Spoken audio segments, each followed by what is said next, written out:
The condition is really crazy condition. And that shouldn't give away the whole secret to professional windsurf. Maciek, giving Antoine elbow the rock for his body. Here we go. What a finish. The guy is kind of talking bullshit. The team's just got to work a little harder. Welcome to the Windsurfing podcast, back again for episode 50. And being the 50th podcast, we thought we needed something special.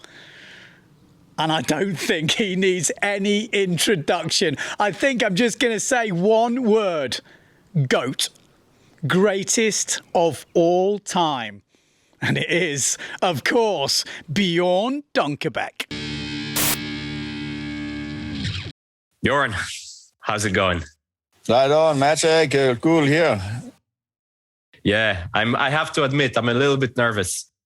I don't know why, but I mean, we know each other a little bit, but yeah, I hope you're, gonna be relaxed. Yes, I still remember when you got your first slalom title in junior and Sills, like probably 9 years ago. 9 years ago.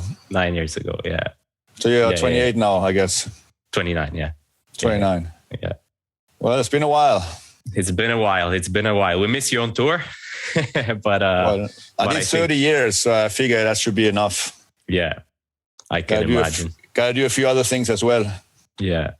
Then racing slalom around a few buoys in mostly too light winds in the last couple of years, anyways. Yeah. Yeah, we're going to talk a lot about that, racing around a couple of buoys. But first, yeah, you touched on it already. 30 years on tour. I mean, when I asked around and I called a few guys and whatever, I'm like, Jimmy Diaz gave me the best answer. Actually, here on this podcast, he said, you know what? Bjorn's biggest strength is not his mental capacity or his bicep strength or whatever. It's his passion for windsurfing. And I hear that you're still windsurfing pretty much every day or every other day. Is it still going strong?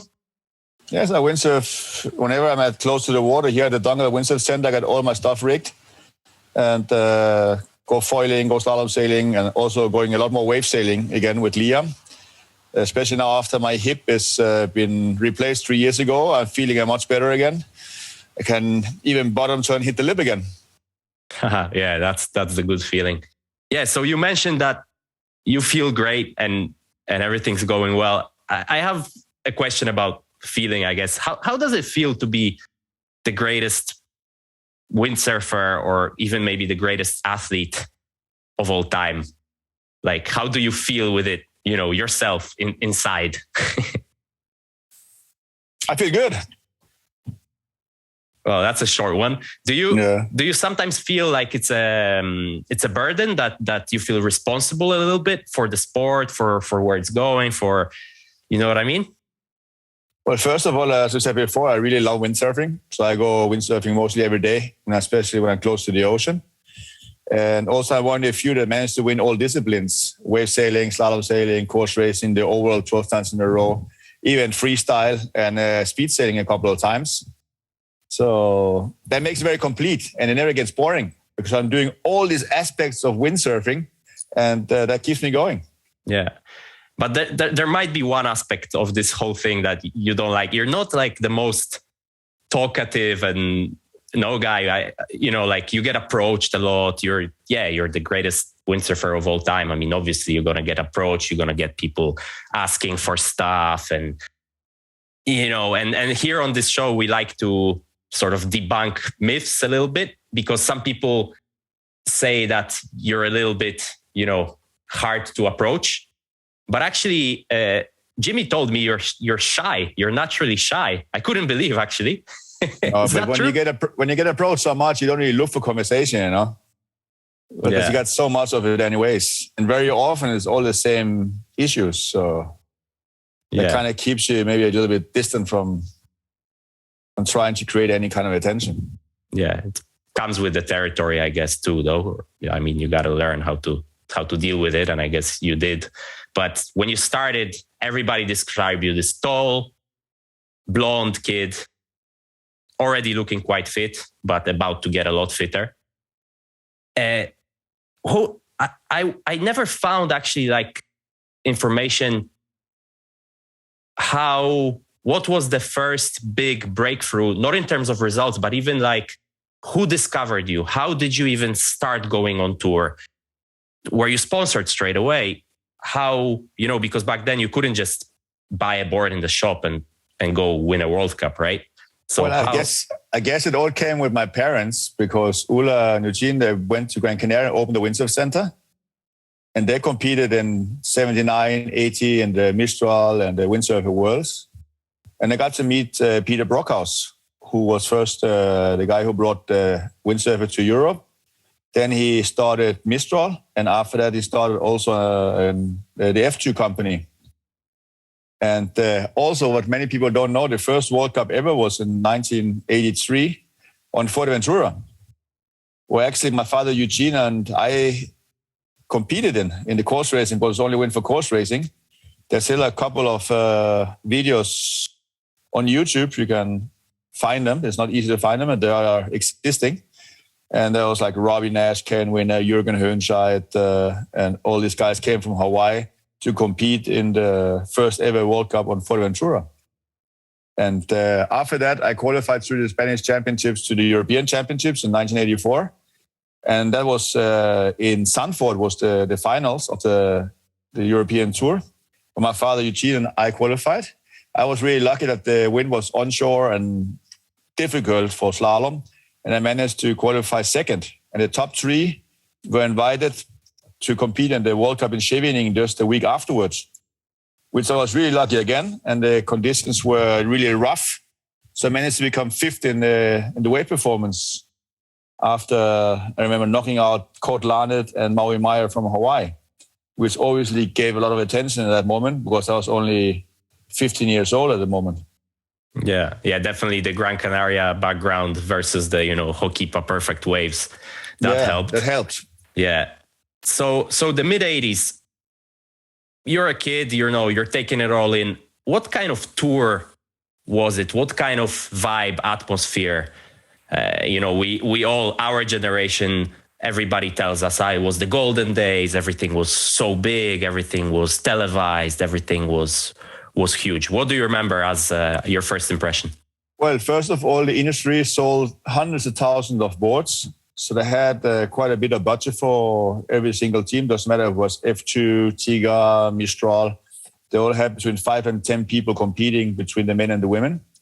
Then we had a big competition on silt, a big competition in the Netherlands, in Scheveningen or Zandvoort, a very big one in La Torre as well. Then we had, in the beginning of the 90s, we had the Gran Canaria, Fuerteventura, Aruba, different islands in the Caribbean, and usually Hawaii twice as well. Like we had the Maui Grand Prix in March, then you had Omiyazaki in Japan, and also the Aloha Classics. So you had between 15 and 20 big competitions during the year. And one of the major sponsors was Peter Stuyvesant and Travel at the time, and Paul Mall. They were doing the big events in Europe and also the big events in Tarifa, in Fuerteventura, in Aruba, and the Aloha Classic. And they had a lot of power with the television. And as soon as it was permitted to have this sponsor do anything with sports, that's when windsurfing really suffered in the big events. Yeah. Did you straight away decided, okay, I'm going to do this thing, I'm going to be the best?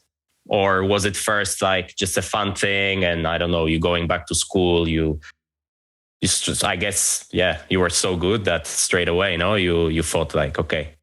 Well, anyways, I did a lot of competitions on Gran Canaria. There's on the Division 2 and also on the Windsurfer as a kid.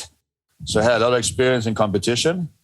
In Spain, I was usually in the top 3, even though I was very little because of my experience in all kinds of conditions. So by the time I hit the European Championships and also the first season of the World Cup in 85, I did Silt, Netherlands, and La Torche. And in 86, I did also Japan and Hawaii, the Golds and everything else. And I ended up 7th in the first year of my entire tour when I was 16 in the beginning and 17 in the end of the year. And all these experiences just added up to it. And I figured out that I was very good. And if I was going to focus and concentrate on what I was doing, I was going to be one of the best. And soon enough, I was at the top of the ladder. Yeah. Did you see straight away, like, okay, I can outwork these guys? Because your work ethic from those days is pretty legendary. You know, guys, your teammates describing they would wake up and you'd be already, you know, drenched in sweat, doing push-ups and pull-ups. And, you know, did you see like, okay, these guys are not really like athletes, or how, you know, how do you find your competitive edge at that time? Well, when I figured out that I was going to be one of the best, or I wanted to be the best, but I want to be the best in all three disciplines, I knew I had to use my time well, training, but also preparing my equipment. It doesn't matter if it was the boards, the sails, or the fins. Everything was a piece that had to work together. And it's pretty clear that if you want to be the best, you have to work overtime. Yeah. And the gear, like you mentioned, you were 16, 17 already, you know, top 10 in the world. At that time, you know, the custom days, you know, no regulations, basically open, right? You use whatever you want. Yeah, but also we had competition where you had 12 knots, and then you had competition where you had 50 knots. So you needed to have a bit of variation. And also the equipment at the time was not that good in a big range. The range was much narrower. So you needed a bit of option to like be able to choose and perform well. Yeah, that's what I mean. You know, normally young kids, you know, you grow into relationships with your sponsors to get, you know, to get understanding with the shaper, to, you know, to talk with the sail designer, you know, how you want your sails, how you want your boards, what are your, you know, your strengths, how you ride the stuff and whatever. When do you remember things started clicking with the gear? I mean, you know, of course, in your peak, you were just smoking guys one-handed, right? But in the early stuff, was the gear something that you focused, you know, that you could get the edge from there a little bit? Well, from a very young age, I was sponsored by F2 and Neil Pride. And also those were the ideal combination. It was very sportive, also very victory-oriented companies. And we had really good shapers and sailmakers as well. And this all helped. Doesn't matter if it's Barry Spanier, Niels Rosenblatt, and afterwards Robert Stroy. They were all great sailmakers. And that all helped me to be able to perform well. Also, Peter Tommen, Carlos Sosa were some of my favorite shapers at the time. They were doing the best sports in the world. And when you have an edge, you just got to keep ahead. It's much easier to stay ahead than trying to catch up the whole time. Exactly. This is what I'm asking, because you don't start being ahead, right? So I'm trying to figure out what made you get ahead in the first place. Work ethic, one. I think all the experience that I had before we started competing full-time on the World Cup, which was 1986, it helped me a lot. And I was not really worried about being in the back either. In course racing especially, I was not in the front in the beginning because I was very little. I was often ending up with the women. But then my body grew quickly. And by the time I was 18, I was pretty much unbeatable. Yeah. And when I looked at your career, I kind of thought the easiest way to go through it is almost by the rivalries that you had with certain guys, because it was always kind of Bjorn versus somebody, right? Once you start winning, there is always somebody that wants to dethrone you, and they put you up against each other. So when you started, Robby Nash was the king, right? Absolutely. What do you remember? I mean, Robby, much smaller guy than you, very handy in surf slalom, beach starts. That was his thing, right? I met Robby as a kid in 1982 at the Mr. Worlds here in Gran Canaria, where he didn't even compete anymore. He was just doing funboard. So I actually took him to Porto, where we have the World Cup now here in Gran Canaria. And he said, this is a very windy place. Yeah, I like it. And a few years later, my mother Ulla managed to put up the World Cup. And it happened for 25 years with my parents, and then for another many years with Daida Nevaya. Yeah. Yeah, but competing against Robby, how was it? I mean, now you guys have a great relationship, whatever, when you guys did the search and whatever, it was great vibes. At the beginning, he was the king, you're the young up and comer. You're the guy that's supposed to, maybe put him out of his throne. I don't think he ever expected that, to be honest. In the beginning, I was the kid, and there was a lot of kids around. Obviously, I heard many times that he said I was very talented and all this kind of stuff. But I think it hit him pretty quickly. And obviously, in wave sailing, we were competing against each other for many, many years. Probably 15 years, we had lots of finals against each other. In the beginning, he won most, and in the end, I won most. So it's kind of... Yeah. It will be interesting to find out how many times we actually compete against each other. Because the statistics are really difficult to find, especially because there was no internet at the time. So there's very little data that's really hold back and easy to find. There's got to be some books somewhere. Somebody has to keep these. Well, someone's got it. Let's have it. Yeah. We want to know. Even I want to know. I'll dig. I would like to know. I'll dig. What do you remember? What was like you go out for a heat against Robby, let's say in waves, a final. What do you think your strong points? Was it like when it was side onshore, really windy, big jumps? That was your forte, and then when it was more, You said it, absolutely. Whenever it was rough, I was in the front, and whenever it was lighter and smoother, Robby was in the front. That is absolutely clear. Yeah. And it didn't matter. We had a competition with strong winds from the left, competition with strong winds from the right, like Japan, and you had to know it all. Yeah, definitely. Well-rounded was the key word. We had Anders Bringdahl here on this podcast, and he's actually, he was competing almost as long as you were. He was one of the kids as well, right? Absolutely.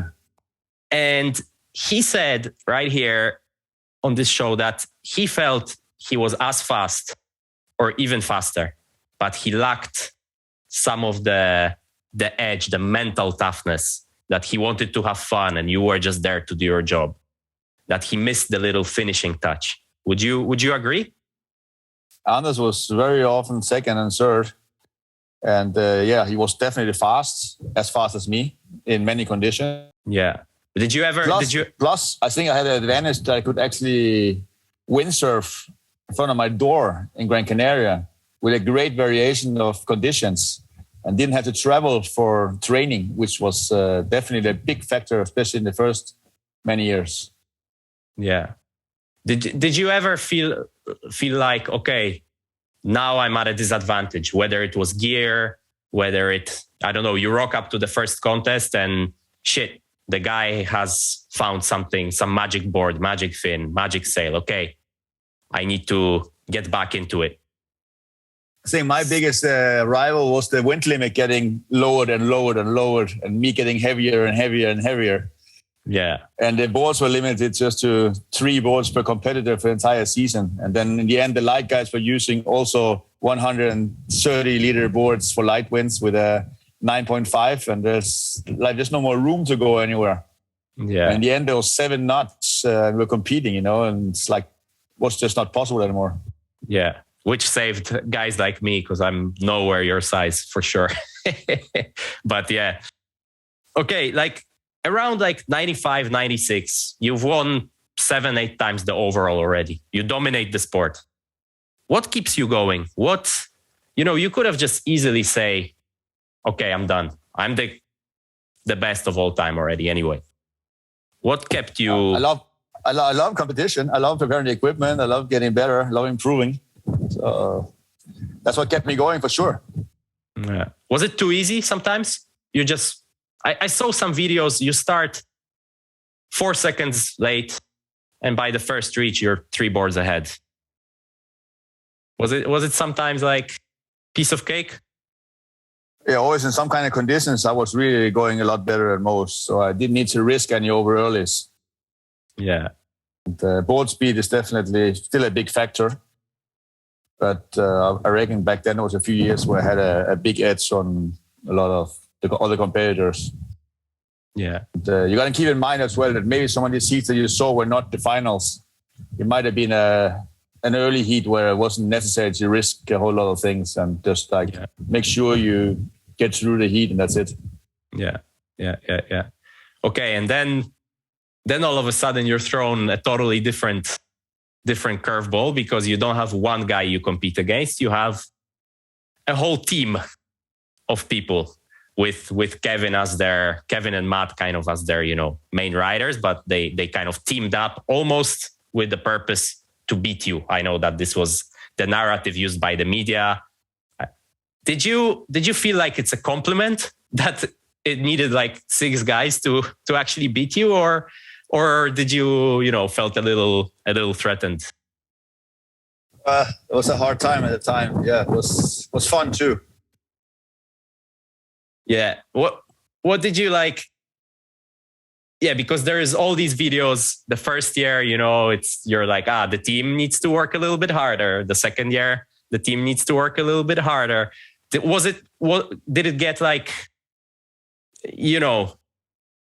very, very competitive in a way where you guys didn't like each other? You guys didn't, But there's a small factor that you might forget, that team sailing was not allowed. And basically they did team sail, and that's the only reason they actually beat me. Okay, so this is what you took, because Kevin also here, he said that he worked for 10 years to beat you, and then when it finally happened, you actually didn't say a word to him, and he felt hurt by this, because he idolized you. He came up and they put all this work to beat you. So it's tough, but they did team sail, and team sailing was not allowed. So it's kind of tough to say, yeah, great job. If you have 4 guys on the starting line that are like letting Kevin go on the bottom mark, and the other guy is trying to slow me down the whole time, it's very difficult to win. Yeah. Okay. That's interesting because, yeah. At times there was one guy of the team that was always like just on me, and the other guys were just like escaping, and they were quick. Everyone was quick, so a few seconds here and there, it's impossible to catch up again. Yeah, it was great. It was a long time ago, and still fun. Yeah, throughout this custom era, gear was probably even more important than it is today. I don't think so. I think gear is always important, to know your gear, to have it tuned perfectly. I mean, the lighter the gear becomes, the stronger wind, the more difficult conditions, the more important the sailor becomes. But there's always a combination. Yeah. So there are all these legends saying that, Peter would shape 150 boards. Somebody would try all of them before you. You would get the best bunch of, 50 or that's whatever. A bit exaggerating. That's why I want to ask you, how was the process of you actually getting that those 10 winning boards that you needed for racing? I think very importantly, we just made small changes and no big changes. And we definitely didn't make 150 boards a year, but we had a line to keep up in the F2 lines as well. All the 260, 270, Sputniks, 280, all these kind of boards. So we had like a mission to get every single size to be the best. And we managed to do that for a very long time. And small steps forward was very important. Yeah. And then if we didn't make a forward step, we'll go back to the original one and start from there again. Did you always feel every season when it would start, you would always feel, okay, I have the best gear, I have nothing to worry about? Or sometimes you got, a little bit surprised by somebody came with something revolutionary or, It must have been a few, but I was always very, very preferred, and I was never even worried about it. I just came to the first contest and did what I had to do, basically. Yeah. Early 2000s, the PWA, the tour kind of shrunk, almost disappeared pretty much. You did this amazing project, The Search, which I still have some VHSs from. Nice. What do you remember? Like, let's start with this. What's the best spot you visited on The Search? Which one do you remember the best? Well, between Fiji, Chile, Australia, Cape Verde, I think they all had their beautiful places and perfect setups. How was the forecasting back then? It was not like it was today. Did you, before you set up a trip to film, did you, I don't know, call the local forecaster? Did you, how did you even... On a phone? Exactly. No, we kind of knew when the good periods were. And usually we would go there for a couple of weeks, 3-4 weeks. Okay. To make sure that you had the... So August in Fiji, I don't know, January in Nauru, or not even December, probably November, December. Yeah. Yes, we're pretty good. We didn't always have the best luck with the waves, but we always had a great time. Yeah, definitely looked that way in the And I started speed sailing again a lot in 2002 as well. And one of the main reasons I did that was really because there was no more slalom. Yeah. They did no more coast races, no more slalom. In 2001, they did only Formula windsurfing. And they started with this supercross stuff, which I didn't really dig at all.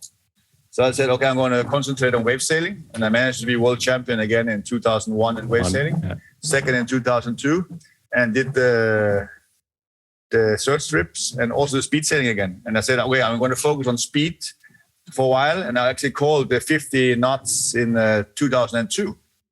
Then in 2003, I did a record attempt here in Arenaga on Gran Canaria with Antoine, with Robby, Anders Springer, and myself to promote the speed sailing situation. And it went on from there. We managed to do 46 and knots top speeds here, even though it was not that flat. We managed to get a chop reduction system installed and went a lot quicker. Then, unfortunately, we got a big swell from the south, which broke all of that. And then that mission was over for that year anyways. And it's gone a long way from there. And now 50 knots is average speed on 500 meters. I think about 15 people have done it already. And I cracked for the first time myself 100 Ks this year, which I really worked on for many years. Also with my hip replacement that I got from 3 years ago, because it was completely broken. It really made me be able to go better and sail faster again. And my top speed was 103.68. And I did a couple of times over 100. And by the feeling of that, I can say that with an even better channel and with a bit better luck with the winds, I think 100 Ks can be done in Lüderitz on 500 meter average as well. Yeah. This is what I want to ask you, because even on that early mission that you mentioned, I remember you installed that chop breaker that you mentioned, and right around that time, Finian went to the canal. Was it? I mean, the canal sailing was not really new, right? Why did you guys decide to do it in open water? It was. I remember it was Robby, Antoine, yourself, and Anders. I think like a dream team, basically. So probably given the right conditions, you would have gotten, gotten some really, really good speeds, right? But it just turned out that the open water stuff is just slower than the canal, right? And it's slower because one, it's not straight. Two, the angle of the wind is usually not the right angle. And that's why I started with the chop reduction systems. And they worked great, but they were just impossible to actually set up, and they would last perfect in 30 knots, but as soon as it goes over 40, it gets really difficult to anchor anything in the ocean. And finally, I had to give up that project and ended up in the channel in Lüderitz myself, and was able to go a lot quicker down there. Yeah. I'm trying to keep it, a little bit chronological. Let's go again, like in those early 2000s, like you mentioned, speed sailing, wave sailing, the tour is not really there. Around that time, I remember in an interview you said like you don't see yourself racing for much longer because there wasn't much to race really, that you're going to focus on wave sailing. And then, 2005, I guess 2004, 2005, slalom comes back and you're back in the mix. Yeah, slalom came back in 2005 and actually managed to be first in 2005. Yeah. There was not many slalom contests, but there was a few. I can remember that. Yeah. And then this guy from France that's been around for a long, long time, all of a sudden, with production gear and with, just different parameters, right? Lighter wind limits, production gear, and Antoine starts, being another huge rival of yours. I mean, you guys had probably 5 or 6 years going head to head. Or 7 years. Minimum. Yeah, minimum. Yes. That's true. Yeah. And I remember when you came back, you were on on Peter's on T1 boards.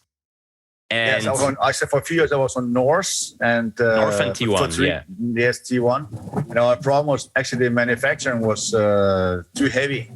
The shapes were great, but it was just too heavy. So in the light wind stuff, I could never get going. Yeah, That's because I remember the second you jumped on starboard Severn, it was like, the kind of the old magic again. So I was about to ask you, like, what's up with that? Okay, so the weight.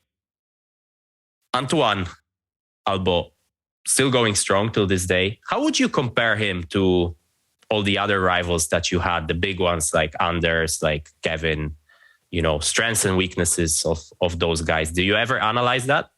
I think I haven't really spent much time analyzing it, but Anders was very fast, but not so consistent. Antoine was actually already competing on the World Cup in the mid-90s and had a lot of years of tuning up and getting experience. Yeah, like top 10, top 5, but never really breaking through that last thing. And then by the time 2005 when Slalom came back, he was definitely one of the strongest competitors for sure, together with Micah maybe and a few others. But I think he had the body strength, but also the bite, and all the years of maybe Formula windsurfing. They gave him an edge, especially in the light winds, which definitely helped him on the light wind slalom circuit as well. And always in strong winds, he's always been good and still is very good. And that's why he still manages to pull off victories at the age he is, because he's just very good in all kinds of conditions. Yeah. So 2011, you win again the slalom. Does that, like, after, so many years after like 6 years going head to head with Antoine and whatever, quite a long time for you, since you used to win probably 5 titles a year, or 3 to 5 a year, right? Does this one feel different, better? It all had their spice, We also changing from sponsors. I mean, I won world titles on F2 and F2 sails in 1988. Then I won multiples, maybe 29 on Nil Pride and F2. Then I won both slalom and speed sailing on Norse and Tommen. And then afterwards on starboard, I managed to be first again, starboard on Severn. I was actually third the first year I joined the Severn team on starboard. Then second, and in 2011, I said I'm going to win 2011 because of my sail number. And it was a 3-year program, and I actually managed to do that. And I almost managed to win 2012 as well, but I had a bit of bad luck in the last couple of competitions. And I actually ended up breaking a mast in the last deciding race on silt, where I could have been ahead, but then in the end, it didn't work out. Yeah, and I think you still could have won, actually, because I remember this one heat. I remember standing on the beach. I wasn't very good at the time, so I would go out first round and watch you guys. And I remember it was like, I think Antoine was in 5th or 6th in a quarterfinal, like an early heat. And in front of him was Chris Pressler, who was with you on the team on Severn. And then he went wrong on the finish line. And Antoine advanced, and then it was, yeah. It was a whole bunch of circumstances. I can't exactly remember the details, but there was some funny moves. Story. Yeah. Okay, 2014, you finally quit. I remember, basically you could barely walk, right, with your hip. Yeah, it was a lot of pain. That's for sure. Yeah, so you had pain, just sailing straight, jibing. I could hardly walk anymore, so I had to decide to go off. I could still speed sail, but not really jibe around the jibing course. And then I managed to get replaced 3 or 4 years ago, and now I'm feeling absolutely top again. Yeah. And you decided to focus on, on other projects. The Dunkerbeck Speed Challenge is probably the one that takes, the most space. It's a worldwide GPS contest. Everybody can enter. Yes, that's the good thing about the Dunkerbeck Speed Challenge. We started doing that during the World Cup on Fuerteventura, and also during the Defi winds. For the people that couldn't travel to all the competition, we're doing a Dunkerbeck Speed Challenge during the period of these events. So you just have to sign up at the speedsurfing.com, and you can compete from anywhere in the world. And the last 2 years, because of the traveling problems, we had done a bit more of these competitions. Actually, last year we had 3 times 2 months. was April and May, July and August, and October and November. We had around 800 people in every period of the Dunkerbeck Speed Challenge. Plus we had foil. We had also Windsurfer LT in the last one to get more people involved, getting to use GPS watches. So it's growing a lot. And it's going to be on forever. I mean, this year it's going to be the same. And we're going to try to do it every year, the same month, so everyone can get used to it, get a GPS device to be able to time the speeds. And it's good for training, good for motivation. So get ready and fire up. Yeah, you seem to focus on speed a lot now. How far you think we can go as windsurfers? How fast? I think there's really no limit. Because Antoine claims their goal with their whole project is 66. So, like to beat the sail rocket. What do you think needs to happen from... Needs to find a downhill slope. It's like... Straight down. Foiling, maybe? Foiling would be the only real option, to have small enough foils to be able to do that. Yeah. You better wear a good suit so he doesn't break his back when he tries to do it. Yeah. So you're speed foiling. When he falls off, obviously. Yeah. So you're speed foiling in Arinaga sometimes? Nah, not really yet. I'm doing a lot of light wind foiling, and I'm going quicker and better. My technique is improving, but I still not that quick. But also I'm using mostly big sails, 10-0, 9-0, 8-0, 7/8. And usually when it gets stronger, I go slalom or speed sailing. So I don't really want to fall off at a foil board at 35 knots at the moment. Yeah, it hurts, I can tell you. Defi Wind, we missed you last year. Rumors of a big tour this year. You're an ambassador, right? You're involved as an ambassador of the whole thing. Yes. I've been an ambassador for the last probably 15 years. Yeah. And I was always already in Lüderitz this year when the Defi Wind Superstars all of a sudden happened in the end of October. Beginning of November, yeah. Yeah, exactly. I was down there already. And I'll be there for the May event. Yeah. 20-something of May, the Defi Wind is supposed to be back. Let's all cross our fingers and... yeah. You also another project. You have a documentary coming up. What are we gonna see? Is it like, are you gonna dive in the past much in all the stuff that I'm trying to get out of you here, like the little details, or is it more focused around the quest of speed sailing? And what can we expect from your documentary? Well, the plan is to get it all in there in 90 minutes, and it's going to be for the big screen cinema. And the first time it's going to be shown, it's going to be on Silt next year. Well, not next year, this year, actually, 2022. So we got another 6 months of filming, and then we'll see what happens. Right on. So your son, Liam, 18 years old. Not yet. Not yet. Still 17. Still 17. He's coming into the professional windsurfing scene on the wave sailing, and now you see the whole scene from, I guess, a little bit of a different perspective. How different is it from when you were entering at a similar age? Are we going to start with the bad situation globally with the COVID? It's like impossible to travel. There's hardly any competitions. Hopefully this year it's going to be a bit different, and we'll keep our fingers crossed again that's going to happen. Personally, I don't see this as being over yet, so it's going to be difficult this year again, I think. Yeah. But hopefully we're going to get a couple of good ones, and we'll see. Yeah. How about the sport itself? Because since you, since the early 2000s, there's no overall title. And the sport, every discipline is insane at the moment, the level, right? But would you like to see kind of, one best windsurfer claim that overall title? You think it's even possible? You think it's where we should go? Or like now, really diversified is cool? I think it's gone so far in diversifying already that it's impossible to come back to that again. Yeah. And how about the industry? You mentioned you were coming in, industry was selling hundreds of thousands of boards. Right now it's tens of thousands, if. Well, but it's getting a lot better again. I think most of the companies have sold out everything they had in stock.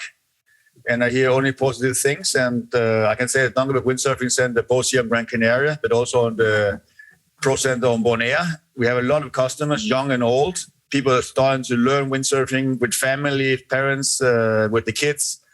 And if you keep that momentum going, I think windsurfing is going to improve because obviously out in nature, it's a fun sport.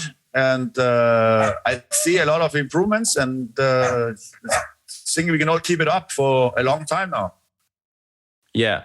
What do you tell him before a contest? I remember you were kind of, support / mentor in Silt in one of his first contests, standing in the rain, and giving him tips before the heat and whatever.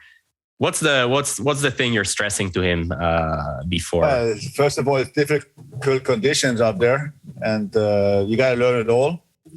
The good thing, he had a few years of the juniors here in Poso on Gran Canaria, and he did also win the under 17 in Klippmüller, the World PWA, and got second this last year in the under 20.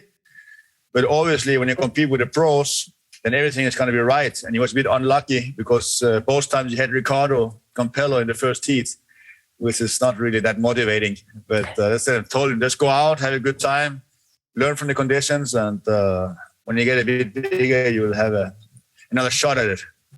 Yeah, in terms of that, I guess he didn't really. He's not becoming really the Terminator genes, no, from you. He's more, more the freestyly wave sailor, correct? Great surfer too.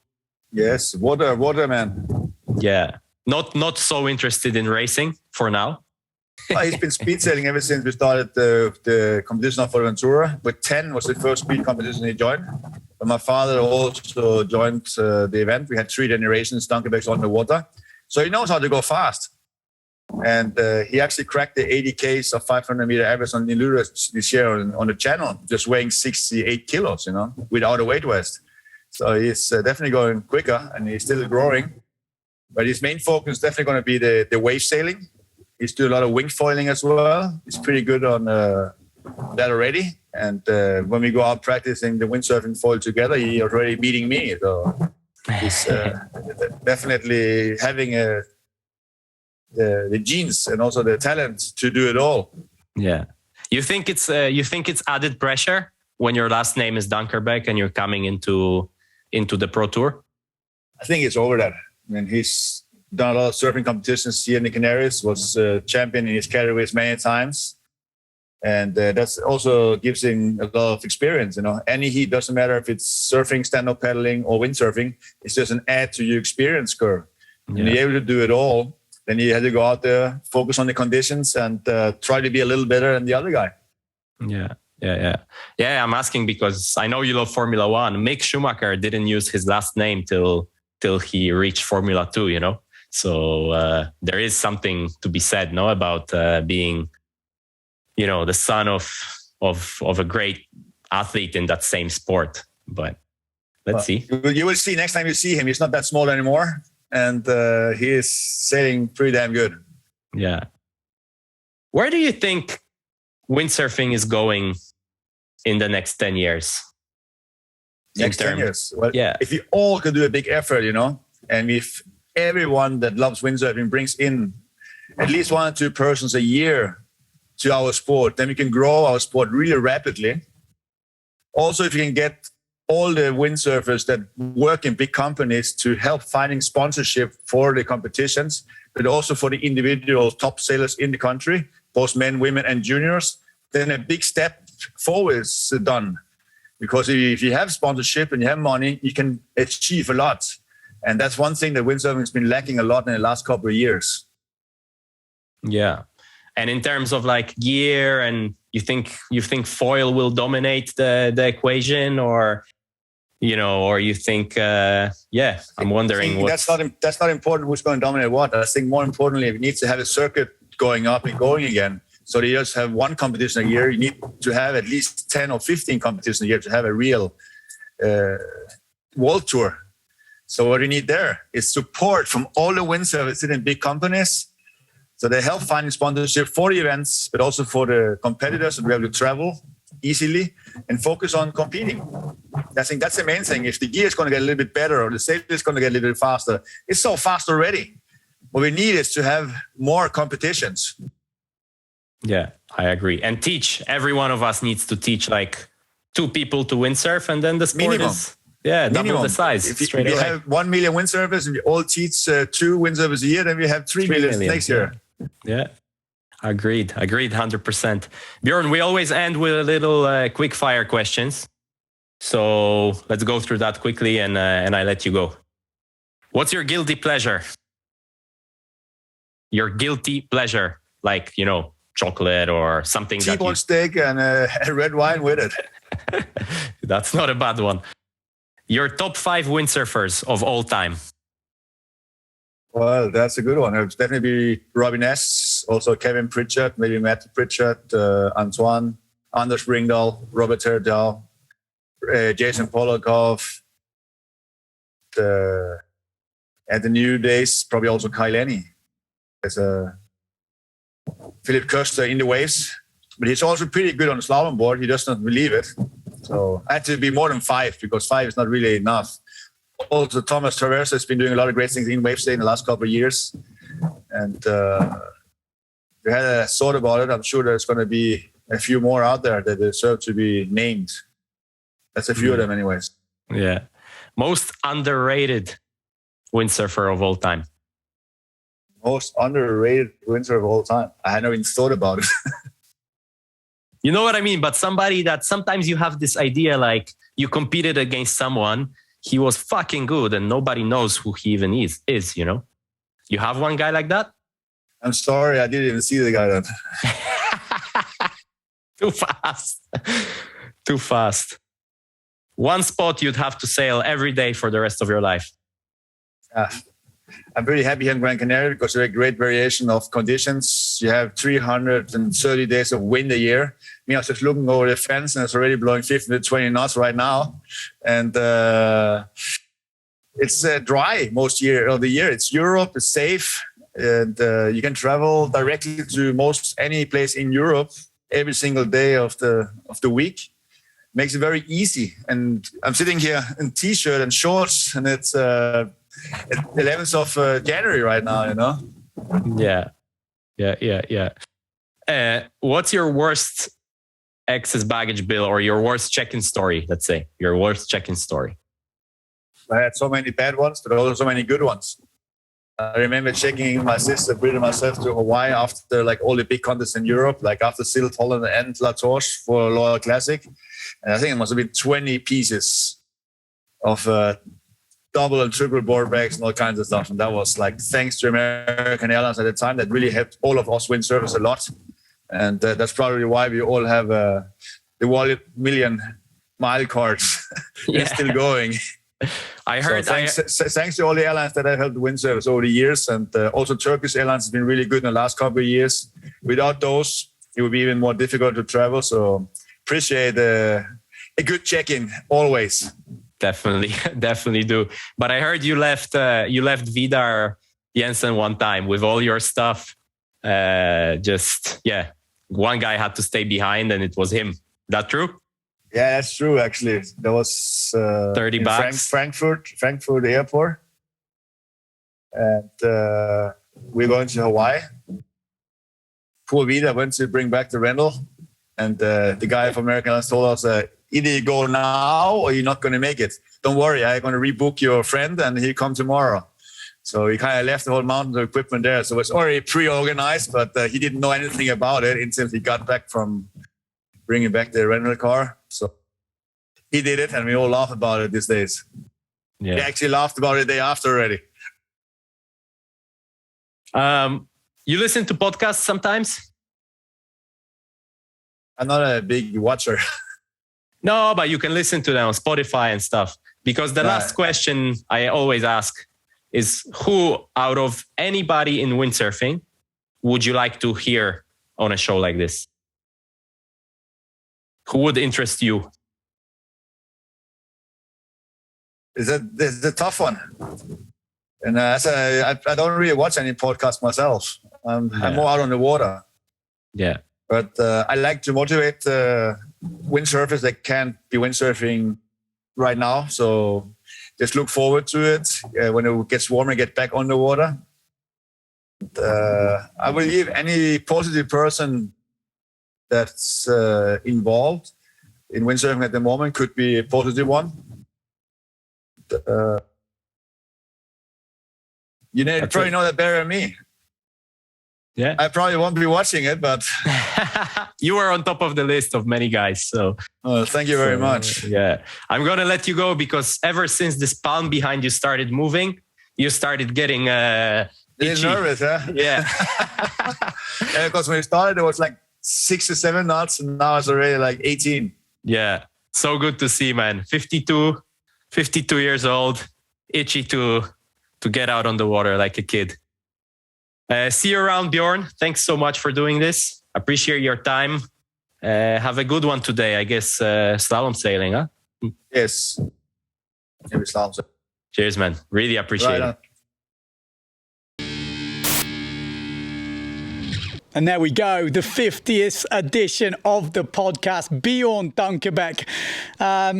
Squeezing the information out of him there, but great to have Bjorn on the podcast. We appreciate him saying yes, basically. If you like that podcast, give us a thumbs up. Like, as usual, let us know in the comments below who you want to see on the podcast. Rumour is they've got me at some point, so you'll have to listen to a few stories from me. But let me know if you want to hear anyone else, any different categories that we've not covered yet. It's really interesting to hear from you guys. If you've not subscribed to the channel, I suggest you subscribe. And if you want to chip in some beer money, support the channel, you get the extra benefit, I should say, of getting entered into the competitions. And we are giving away, and we've got planned to do big giveaways, sales boards throughout the coming weeks and months and hopefully years. So stay tuned to the channel. We'll see you for the next one.